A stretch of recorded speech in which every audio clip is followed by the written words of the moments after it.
In studio this evening, we are joined by Gabi-Bellairs Lombard, Rhodes student as well as football player in Rhodes University women's football team.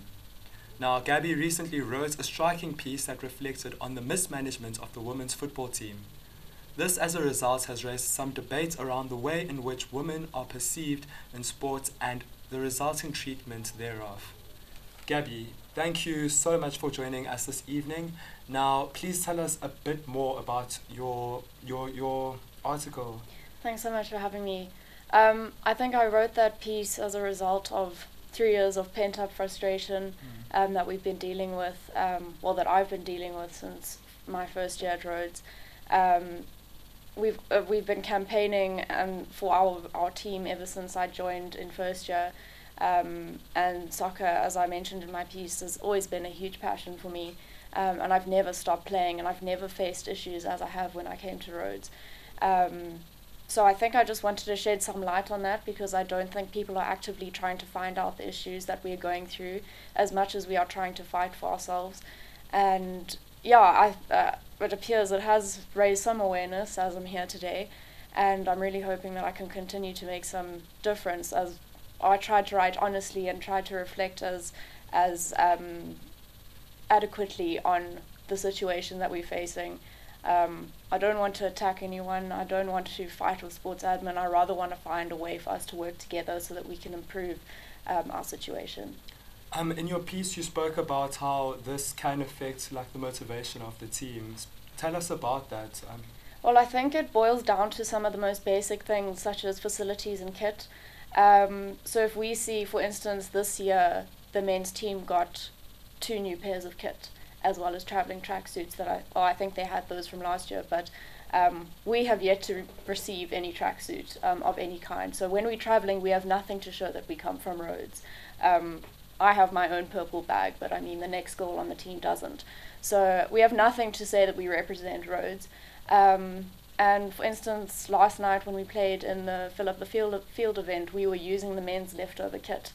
So it's things like that that prove that, it displays that sport admin and the soccer club as a whole are treating the men's team with some sense of favoritism, because when we were asked about tracksuit and we inquired about getting some, we were told that we would have to find sponsors and we would have to pay for it out of our own pockets. So and the only thing sport admin would be willing to pay for is embroidery, which would cost maybe 20 rand a shirt or a tracksuit top. So it's little things like that that really affect our morale, and it makes us think that people don't take us seriously and they don't have faith in us.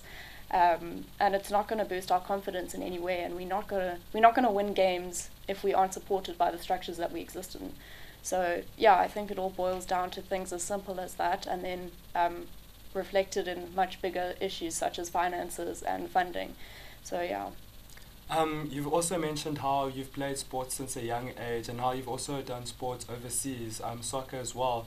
Would you say there's a difference in the way in which female teams are treated overseas as opposed to the marginalization that is being experienced at Rhodes at the moment? Oh yeah, for sure. I played soccer in England for 2 years, and I was playing at a school level, and at that level we had people coming to scout us to play for regional and then national at national level. So and there's no emphasis on that here, not just at Rhodes but in South Africa as a whole, and we need to start developing from a grassroots level. And obviously women's sport in general is seen to be inferior and not as beneficial to the world, and especially our higher powers here in South Africa.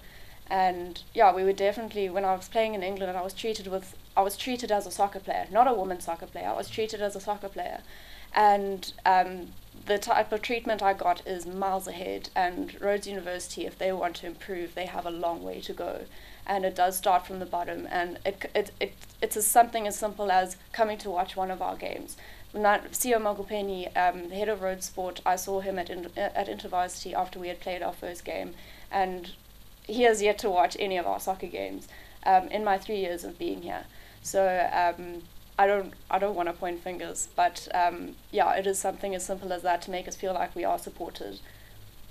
In terms of skill development, speaking of skills development, what would you say are some of the challenges again, especially with female soccer, women's soccer teams in South Africa, and like young girls wanting to play soccer?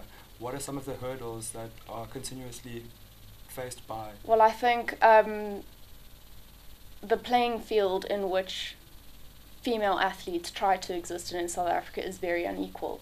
So obviously South Africa is just rife with poverty, and I mean you can't ignore the corners of the township and choose to focus on the bigger clubs in the city. So it all starts in that, and in creating a more inclusive environment for women to play and grow and flourish. And yeah, I mean it's so unfair because the private clubs that are funded privately obviously flourish and they do so much better. And the team I played for in Johannesburg, they were sending girls into the high performance center at Pretoria, and some of them qualified to play for the youth team for Banyana Banyana, and some of them are playing for Banyana Banyana, but those are all privately sponsored and funded clubs. So we have to think of a way to include people who do not have that opportunity, and it's very difficult, and it's going to take a lot of time, but it all starts from the top. So it all starts from the head of sport in South Africa, and they can't ignore us because we're here and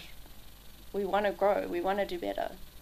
And in terms of support from the student body, would you say there's a difference between your teams, the support that your team gets, and the Rhodes men's soccer team?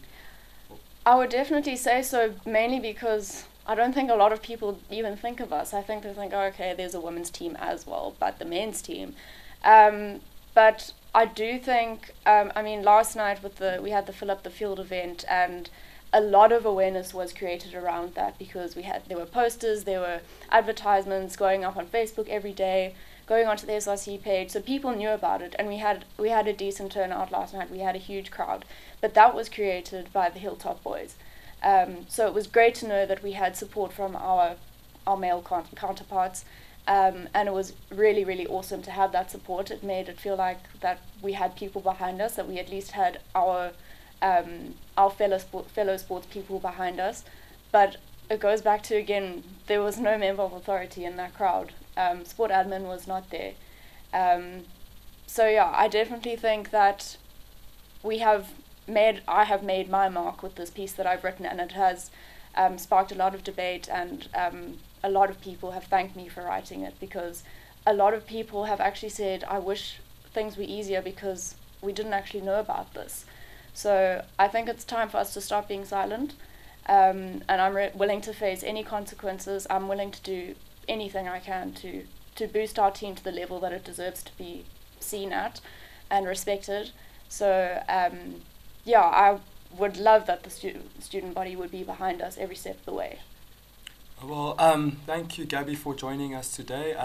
We truly hope that this discussion we had will in fact draw more attention to the issue of women's football team and how women are treated in sport. Certainly with initiatives like Fill Up the Field, where students come together and put funding together for projects, we see that things like supports come naturally, and so we hope that the university will be able to in future play an important, significant role in assisting the team wherever they can.